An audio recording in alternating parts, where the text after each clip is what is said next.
A oração é a coisa mais sem sentido e lógica que possa existir. Se você raciocinar comigo direitinho, na oração a gente vai tentar informar a Deus a respeito de alguma coisa. Um Deus que é completamente onisciente, onipotente, que sabe mais do que você sobre o assunto. E você vai tentar dizer alguma coisa para ele. Além disso, por definição, já ser um negócio complicado, você informar quem já sabe de tudo, corre o risco de você mesmo nem entender direito o que está acontecendo. E então, você ainda corre o risco de mandar informação equivocada, errada, marcada pela sua visão limitada, pela sua situação de dificuldade. E, portanto, quando a gente tenta pensar em oração de maneira racional, lógica, humana, de fato, a oração não faz sentido. A oração tem a finalidade de ser um exercício na vida cristã de dependência de Deus, de reconhecimento de nossa limitação e fragilidade, e de compreensão de quem Deus é. Geralmente, a gente tenta orar, principalmente quando a gente tem uma situação difícil que incomoda a gente e a gente quer mudar essa situação. E Deus, na sua bondade, no seu poder, na sua graça, Ele muitas vezes muda coisas de maneira extraordinária através de uma simples oração. Mas a coisa mais significativa que a gente vai descobrir é que a oração, na verdade, tem um propósito maior de mudar a gente, de mudar a pessoa que ora. Então, eu vou confessar a verdade aqui. Eu já fiz uma série de estudos a respeito da oração e eu sei que houve um chamado 5 Verdades, do qual eu não me lembro exatamente tudo que está envolvido lá, porque nós temos, vamos dizer, dezenas de verdades sobre a oração, mas eu vou refletir com vocês a partir do meu coração e daquilo que eu tenho para compartilhar aqui nessa tarde. E eu queria começar mencionando o que a gente vê no ensinamento de Jesus sobre oração.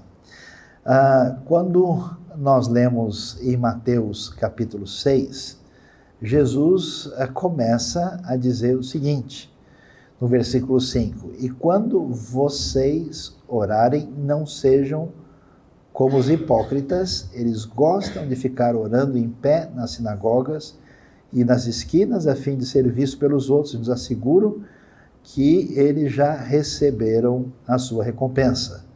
Mas quando você orar, vá para o seu quarto, feche a porta, ore ao seu pai que está em secreto. Então seu pai que veio em secreto o recompensará. Então a primeira coisa importante para a gente aprender na nossa relação com oração, nessa conversa, nessa busca de Deus, é um exercício de autenticidade. Por quê? Porque o ambiente religioso é muito perigoso. É extremamente complicado, porque as pessoas começam a disputar na bolsa de valores espiritual, né? E existe toda uma série de códigos externos em que as pessoas acabam avaliando como um lugar, um ambiente onde as pessoas são mais ou menos espirituais. Então o ambiente religioso é mais ou menos como uma sala cheia de gente gripada, onde todo mundo facilmente pega o resfriado. Então, a proposta de Jesus é o seguinte, olha, quando você for buscar Deus e falar com Deus, pare de bancar o santinho. Pare de fazer cara de crente. Pare de ser uma pessoa que parece espiritual para os outros, seja uma pessoa normal. Porque as pessoas, na época de Jesus, faziam isso. O pessoal tinha até a capacidade de fazer cara de quem tinha jejuado, né? De fazer cara de triste, para a pessoa falar, nossa, como ele é consagrado, né? Nossa, como ele é uma bênção.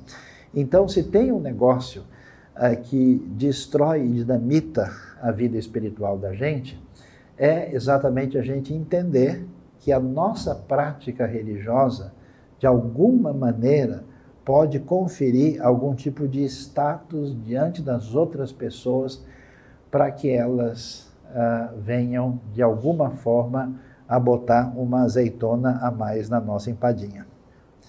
E pensando nisso, acho que vale a pena a gente fazer um levantamento. Em que medida o que a gente faz de espiritualidade ou de oração, a gente divulga para todo mundo?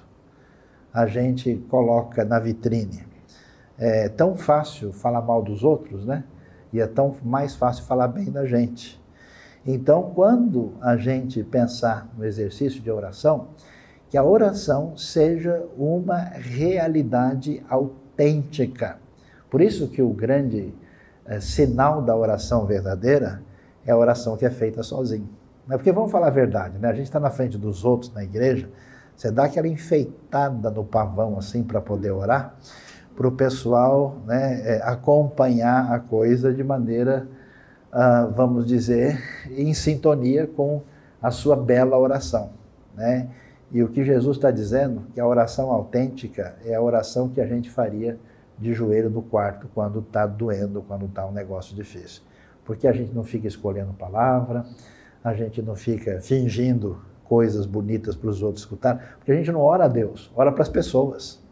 E ora para as pessoas para que as pessoas escutem aquilo e de alguma maneira seja mostrada a nossa espiritualidade. Então Jesus me diz, olha, se vocês querem aprender a orar, vocês devem fazer todo o possível para que esse exercício de religiosidade externa não acompanhe a vida de vocês, né?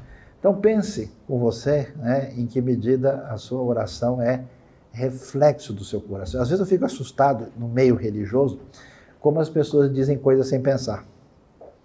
Porque eles já estão fazendo a coisa no automático, fazendo as coisas numa dimensão que não envolve a sinceridade que Deus deseja. Eu gosto de dizer, e vou repetir, que oração boa é oração de criança. Que a criança fala a verdade de coração aberto, né? Como eu gosto de dizer, Papai do Céu, obrigado pela comida, menos pela cenoura, que o senhor sabe que eu não gosto, né? E aí a coisa realmente é verdadeira, a gente precisa buscar essa autenticidade. E Jesus prossegue e vai dizer uma segunda coisa muito importante. Ele diz isso no versículo 7. Quando orarem, não fiquem sempre repetindo a mesma coisa como fazem os pagãos. Eles pensam que por muito falarem, serão ouvidos. Não sejam iguais a eles, porque o seu Pai sabe do que vocês precisam antes mesmo de pedirem. Ou seja, Jesus vai dizer, existe um jeito complicado na tradição religiosa dos judeus de fazer uma oração pensando nos outros. Não façam isso. Mas os pagãos também têm um outro jeito de buscar a relação com a divindade, que é igualmente complicado. O que eles fazem? Eles repetem o negócio o tempo todo como uma espécie de fórmula mágica. Qual é a diferença entre o jeito bíblico e cristão de orar e o jeito pagão, da bruxaria, da feitiçaria? Como é que funciona a bruxaria, a feitiçaria? Funciona da seguinte maneira: acredita-se que existem forças ocultas no universo e que essas forças ocultas precisam ser descobertas os segredos. É como se fosse uma espécie de energia que precisa ser deslocada, e quando a gente descobre o segredo, você tem o poder e você diz a fórmula certa, abracadabra, abre-te sésamo, né? Você diz a fórmula e aí a coisa acontece. No mundo pagão, a oração é uma manipulação do desejo do indivíduo sobre o mundo místico, o mundo oculto, para fazer a sua vontade. Por isso a relação dos que não conheciam a Deus com a oração, era sempre ficar repetindo um monte de coisa até achar a frase certa para ver se fazia a coisa acontecer. É um negócio complicado isso. E eu acho que no nosso meio evangélico hoje a gente tem uma espécie de magia evangélica, onde as pessoas partem do pressuposto ou que Deus não é bom, ou que Deus, de alguma maneira, tem segredos escondidos da gente, e que para a gente fazer Deus funcionar, a gente precisa achar a fórmula certa para convencê-lo, né? Então eu vejo, por exemplo, pessoas falando em nome de Jesus, né? Mas de uma maneira assim, como se ele dissesse uma espécie de expressão mágica, né? Olha, esse negócio, eu me lembro que eu estava até num outro país, um sujeito que não tinha nada de cristianismo, e ele estava tão acostumado com as pessoas de igreja, que ele disse assim, escuta, mas será que o pessoal vai encontrar lá o negócio? Ele falou, em nome de Jesus vai. Ou seja, tomara que ache, né? Essa é a frase que vai dar certo, né? E a pessoa começa a repetir isso. No mundo pagão, a gente trata a divindade como uma energia porque a gente não acredita que Deus é Pai. Que Deus é uma pessoa e que Deus ama. E que Deus está nos escutando. Por isso, quando a gente vai orar, o primeiro desafio é esquecer todo mundo. É esquecer as pessoas em volta e, de fato, entrar em contato com Deus. Porque a gente não descansa a cabeça, né? A doença da ansiedade, da perturbação, da preocupação, machuca a gente, que a gente não consegue conectar só em Deus. O outro desafio é tratar Deus como uma espécie de força impessoal, uma energia a ser vencida e manipulada a nosso favor. E a gente não ora de verdade enquanto nosso coração não descansa na graça de Deus e não entende que mais interessado do que no seu bem está o próprio Deus. Mais interessado no benefício da sua vida está o próprio Deus. Por isso, orar é uma coisa sobrenatural. É interessante isso. É interessante porque a Bíblia vai usar uma expressão que aparece no final do livro de Judas, aparece no livro de Efésios, capítulo 6. Efésios, quando vai falar da grande armadura que envolve a nossa luta espiritual, depois de falar de toda a armadura, o texto vai usar uma expressão muito valiosa, muito interessante, que merece uma atenção bastante especial. Lá no capítulo 6, no final do livro de Efésios, ele vai falar sobre a armadura de Deus. Quando ele termina de falar sobre a espada do Espírito, que é a palavra, ele vai usar orem no Espírito. Terceira coisa importante a aprender. Orem no Espírito. Alguém poderia traduzir pelo Espírito, em todas as ocasiões. Com toda oração e súplica, tendo isso em mente, estejam atentos e perseverem na oração por todos os santos. E aí ele prossegue, orem também por mim. Depois no 20, orem para que eu fale com coragem. Essa frase é uma frase estranha de entender. Como assim orem no Espírito? Parece que o apóstolo Paulo está dizendo o seguinte, que a gente vai orar, mas a oração que tem a ver com Deus é uma oração que acontece na esfera da atuação do Espírito de Deus.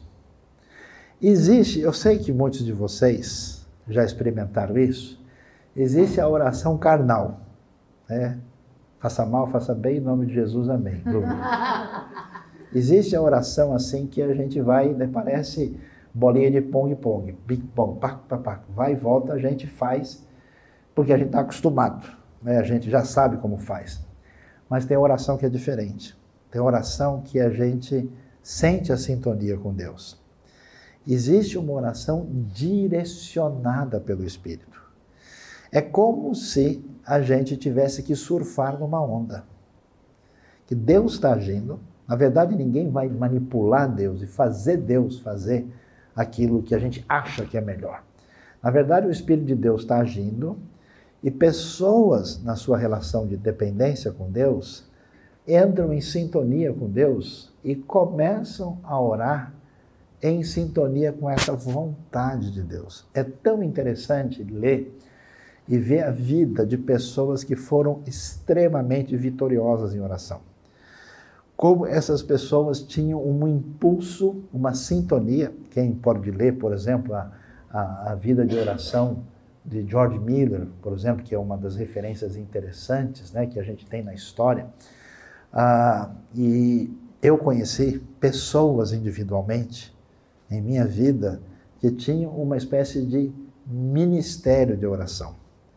E é uma coisa tão interessante que aí você entende Romanos 8, versículo 26 e 27. Porque nós não sabemos como orar, mas o Espírito intercede por nós com uma espécie de gemido que não é possível exprimir, com uma espécie de clamor.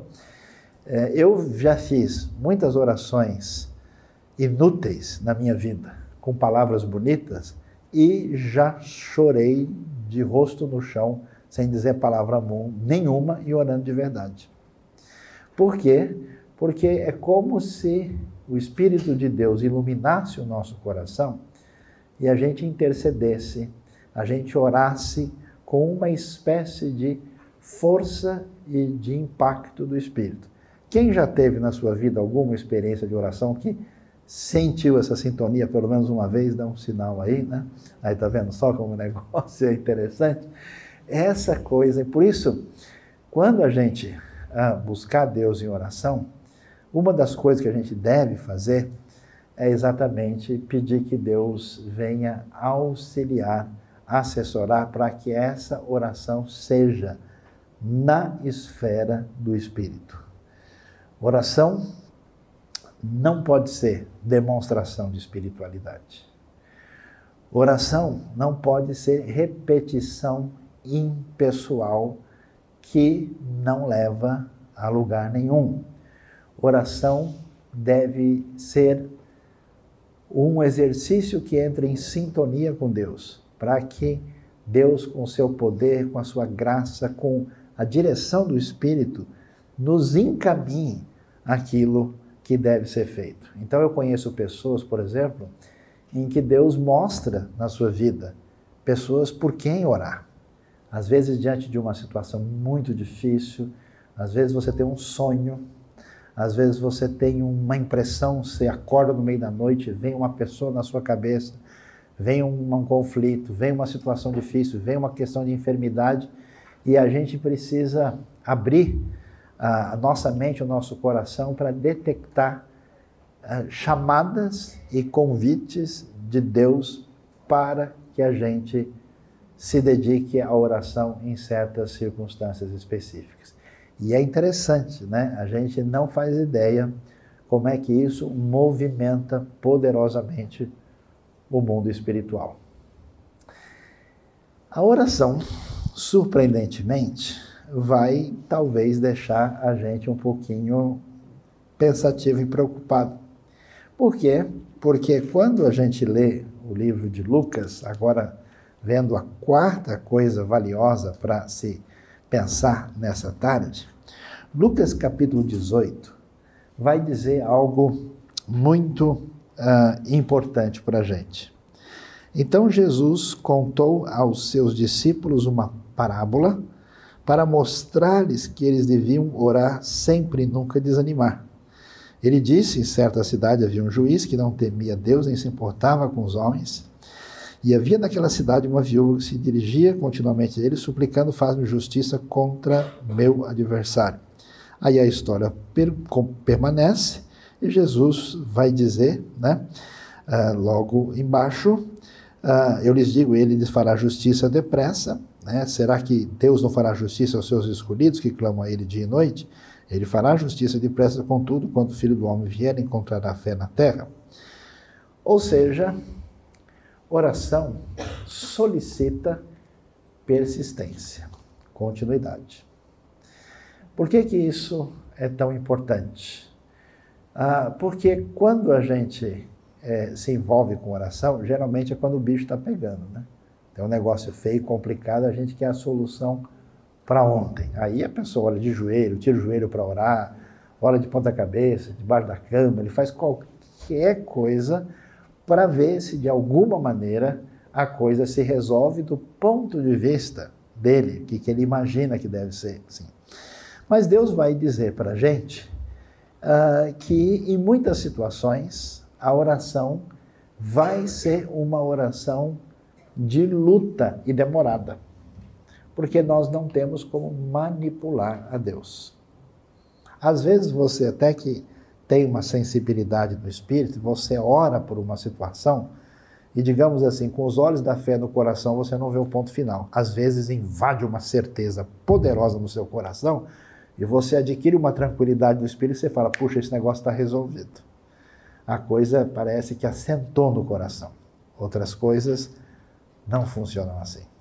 Por isso, quando Jesus fala que existe aí a necessidade de orar sem esmorecer, é porque Deus, na nossa vida, muitas vezes vai permitir que a gente tenha uma luta permanente em alguma área.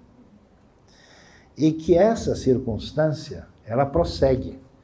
E é uma oportunidade de Deus trabalhar na vida da gente, de Deus impedir que o nosso egoísmo, a nossa tendência à autossuficiência derrube a gente no caminho, e ele providencia para a gente um espinho na carne, uma palavra de a minha graça te basta.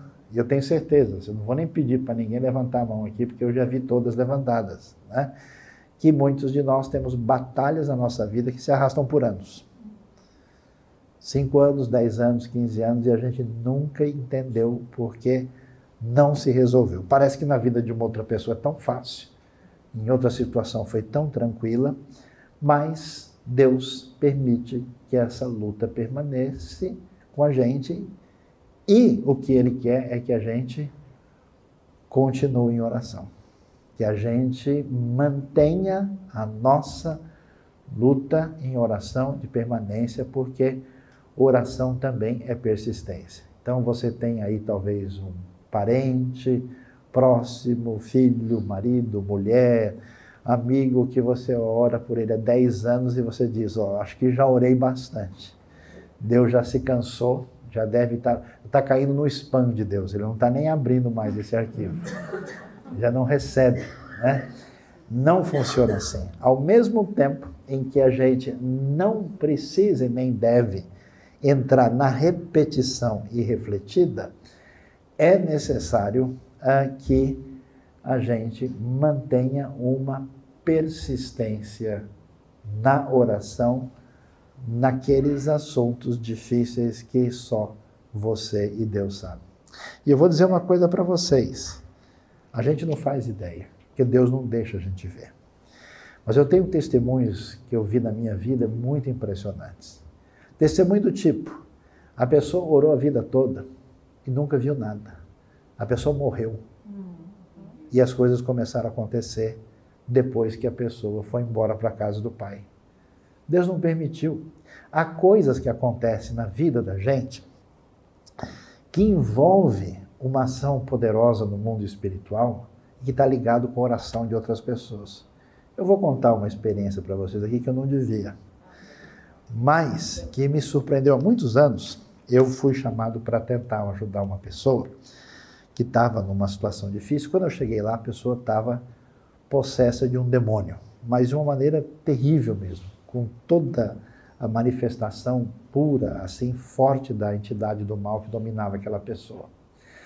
E essa pessoa era casada, e a pessoa ficou sob controle. E, para minha surpresa, tratava-se de uma mulher envolvida com todo tipo de ocultismo, e era casada com um outro cidadão que não tinha nenhum envolvimento com isso. Quando eu orei por ele, surpreendentemente, a entidade se manifestou nela. E eu fiquei surpreso, porque eu perguntei para ele, mas você foi nos trabalhos, nos envolvimentos ligados a isso? Ele falou, fui. E você participou dessas coisas? Ele falou, participei. E o que aconteceu? O pessoal mandou eu sair de lá. Eu falei, mas como assim? Aí ele me contou como a sua família era de gente temente a Deus, seus avós, seus pais. E era como se ele tivesse uma espécie de proteção espiritual, de maneira que aqueles poderes não alcançassem. E como ele tinha um vínculo com a esposa, eles são casados, isso tem um sentido espiritual diante de Deus, o poder do mal estava presente, mas não conseguia atingi-lo enquanto atingia plenamente a mulher que não tinha qualquer relação histórica com o Evangelho. Então eu fiquei pensando, puxa, esse homem que está afastado de Deus, que não se importa com Deus, está sustentado ainda pelas orações dos seus pais e dos seus avós. Então é impressionante, a gente nunca deve deixar isso de lado e nunca deve desanimar e manter a nossa exercício e a nossa confiança e a nossa oração, ainda que ela pareça simples, né? Quando você ora assim, fraco, porque isso tem impacto e força no reino, no mundo espiritual que a gente não consegue ver.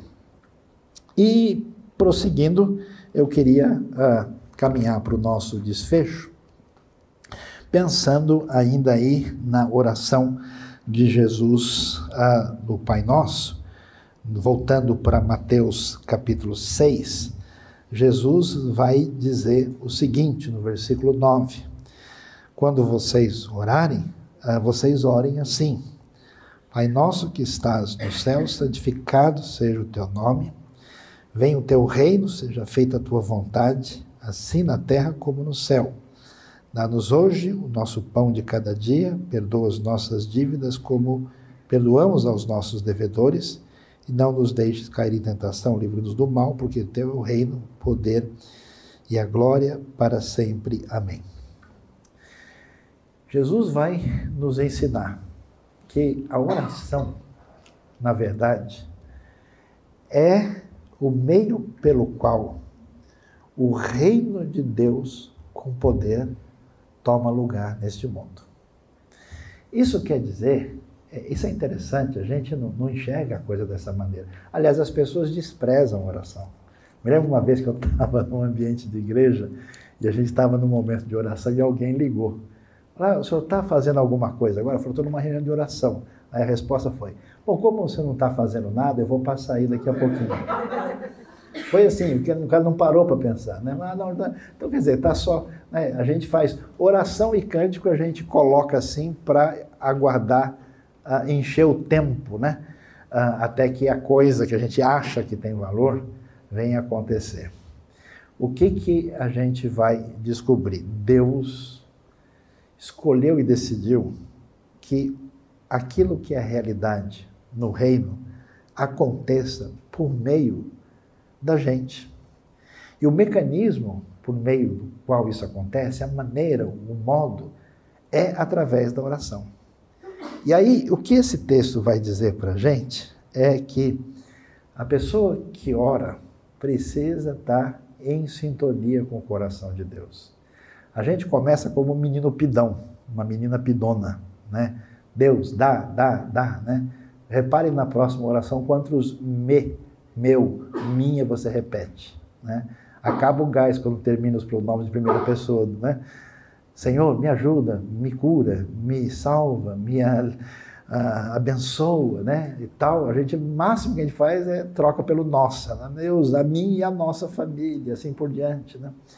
Mas a oração vai dizer assim, olha, primeiro, você precisa ter a plena convicção, e isso precisa estar forte no seu coração, que Deus não é simplesmente, se é que a gente pode dizer assim, todo-poderoso, que Ele é o Criador do universo, que Ele é o Senhor, mas Deus é Pai. Se a gente não puder correr e pular no colo de Deus, não dá para orar direito. Essa sintonia é profunda. A gente tem os nossos defeitos, a gente tem a nossa autoestima prejudicada, a gente tem o nosso coração machucado, e a gente não chega perto de Deus porque a gente acha que a gente não tem condição de chegar lá perto. A gente imagina que tem pessoas que são melhores que a gente, que Deus vai escutar mais. A gente acredita que a gente precisa de alguma maneira pagar alguma taxa para chegar perto. Deve ter algum imposto que eu não descobri ainda. A oração que chega a Deus é a oração que chama Ele de Pai. E é um pai que é da família. Ninguém ora direito se o coração estiver pesado junto aos outros. Não é permitido orar o Pai meu que está no céu, o Pai tem que ser nosso. Então a relação da oração envolve um caminho livre com Deus e com os outros. E aí, qual que é o desejo? Onde é que a oração fica madura? Quando a gente ora, vem o teu reino. Ou seja, quando os sonhos de Deus passam a ocupar o sonho da gente.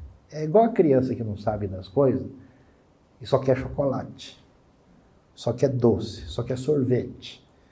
Mas quando Deus mexe com a gente, quando a oração trabalha a gente começa a ter as vontades que não vêm da gente, vêm do Espírito de Deus. Eu tenho visto, eu me lembro de um homem que eu fiquei muito impressionado com ele. Era um sujeito simples de tudo. Eu diria semi-analfabeto. Ele cuidava de um grupo de drogados no interior de São Paulo. Detalhe, ele não tinha dinheiro nenhum, não tinha sustento nenhum. E eu perguntava para ele, como é que você faz isso?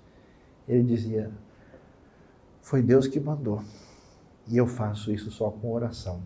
Eu levanto de madrugada, o Espírito mexe comigo. E eu fiquei impressionado, porque ele tinha muitas pessoas lá dentro.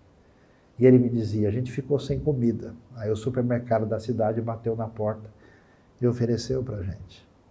A gente, um belo dia, não tinha como tomar café.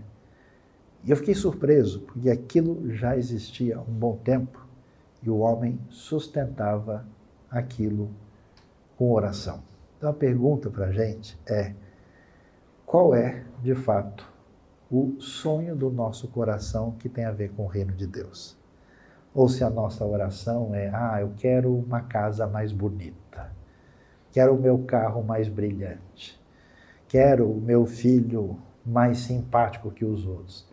Será que a nossa oração é um exercício de egocentrismo? Quando a gente ora de verdade, a gente fala, Pai, quando é que o reino vai chegar? Quando o reino chegar.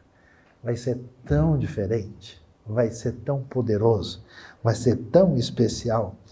Deus, uma coisa eu queria no meu coração, que a tua vontade fosse feita na terra como ela é feita no céu. Esse caminho da oração, que é essa oração que entende Deus como Pai, que sonha os sonhos de Deus, essa oração em sintonia, é o caminho que vai ensinar a gente a depender de Deus. Porque quando você sabe que você tem um Pai do céu, que é doido por você, gosta de você outro tanto e mais outro tanto, e que abençoa a nossa vida, aí a gente pode ficar tranquilo. O que mata a gente, o que é o contrário de oração, é perturbação, é ansiedade, é o desespero de cuidar com as emoções negativas do coração os desafios que estão diante da gente. Por isso é tão bonita a oração quando ela diz, o pão nosso de cada dia nos dá hoje. Porque eu jamais pediria assim, Deus, o pão nosso dos próximos 3 meses nos dá hoje. Para que eu já estoque um bocado e já fique ali com tudo na mão, para se der qualquer problema eu tenha como resolver. Mas não é assim. A pessoa que descansa o coração em Deus sabe que vai depender dele e vai orar de novo todo dia. Tudo que a gente faz na vida é buscar margem de segurança para a gente não ser afetado, não ser atingido. A gente sempre se protege. A oração do Pai Nosso vai numa outra direção e ele só tem mais 2 pedidos no final. Deus, eu queria que o Senhor me ajudasse a ter o mesmo tipo de coração tão bondoso na direção das outras pessoas. Porque você sabe bem, quando você tem raiva de alguém, quando você tem coisa engasgada, quando você deseja o mal da pessoa, quando o que a pessoa fez machucou você, não sarou, e você no fundo está querendo que ela se exploda. Amém, irmãos? Quem foi abençoado? A gente não consegue orar direito. A coisa é travada. É uma oração esquisita.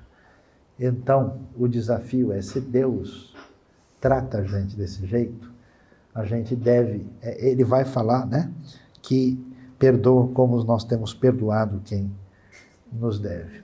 E o meu desejo a Deus, por isso que é diferente. Qual é a coisa mais triste que a gente tem na vida? É ferir quem a gente ama. Quando você gosta de alguém de verdade e sente que você pisou na bola, não dá uma travada geral assim que você fica se defendendo, fica se explicando, fica rodeando, tentando dizer, não, não é bem assim, né? Pensa no filho querido, na filha querida, e que você deu uma escorregada fatal assim, e você tenta corrigir de toda maneira. Qual é o desejo que ele tem? Não nos deixe cair em tentação. Livra-nos do mal, Deus, porque uma coisa eu sei, que se eu cedo à tentação, o Senhor vai ficar muito triste. Quer dizer, o relacionamento com Deus é pessoal. Então, o último elemento que marca a oração envolve essa relação pessoal quando a gente ora a oração de Deus e o nosso coração descansa em Deus. Então, não faça da oração uma espécie de demonstração de espiritualidade. Eu conheço gente que fez meia oração e ele já coloca 30 anúncios para todo mundo. A oração, que é a oração de verdade, é a oração guardada entre você e Deus. Não entre no processo de manipular a Deus na oração, tentando repetir as coisas de uma maneira em que você acha, se você falar assim, se você usar essa fórmula, você apertou a tecla entre e Deus funciona. Não é assim. Oração é no Espírito, na dimensão da ação do Espírito que mexe com a nossa vida e a gente precisa caminhar na busca dessa sensibilidade, dessa oração que não tem tradução racional, porque por definição a oração é uma coisa que ultrapassa tudo isso.